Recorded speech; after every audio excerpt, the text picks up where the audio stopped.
When I started my first job after 𝗃𝗍𝗃, which was like the first salary about 9,000 rupees a month, which was equivalent to the EMI of my first car, which I drove to the company. What I found was industry was totally different from academic what we learned. That made me think that if a person is trained right from the beginning in the academic perspective view, which should bridge a gap between industry and academy, then he would start having production from the first day in the company. You are the teacher to the world's youngest programmer. Yes. Tell us more about it. It was never a goal that I should have trademarked that. I never asked them, but there were no age restrictions. Okay. But when this 7-year-old gave the exam and she cleared it, Oracle changed the age to 13 years. If you want to find a pearl in the sea, there is no way that you find the exact location. You will have to dive into this. The biggest loophole in our education system is belief of the parents. Right. That belief that when the syllabus is going to get completed and what are the marks my kid is going to get. That is the biggest loophole.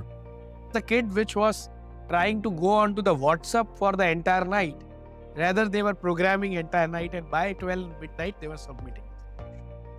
The first day of our program is not the Hello World program. Right. It is making the first game of 120 lines. And my first advice to all the programmers is never try to claim the program. You have to see the code and make the code.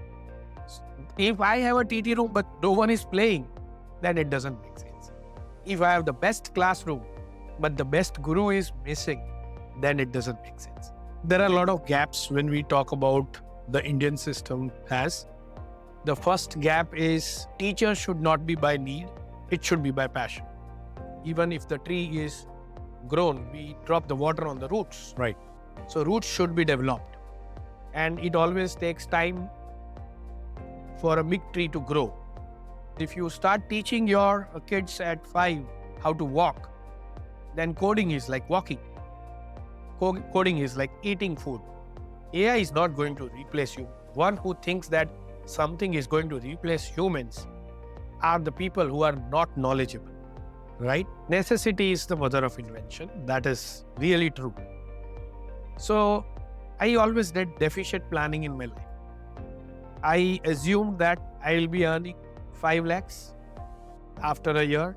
So I spent 10 lakhs before a year. And that made me work more and more harder. The worst thing in your life is to have a B plan. The best thing in your life is to have only one.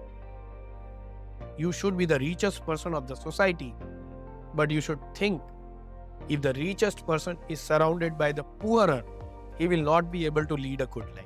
So around you, everyone must be rich. If you have a Ferrari but not a good road, you will not be able to drive it well.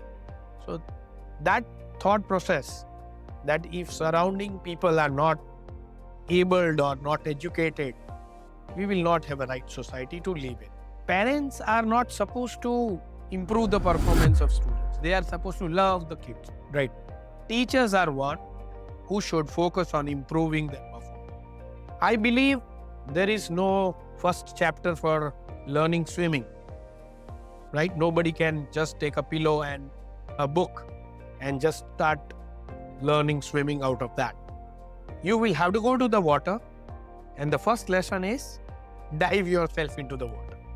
The AI is going to help you in effectiveness. It is going to prepare an essay on cow for you, an essay on your prime minister for you, but you will have to edit it with certain notions.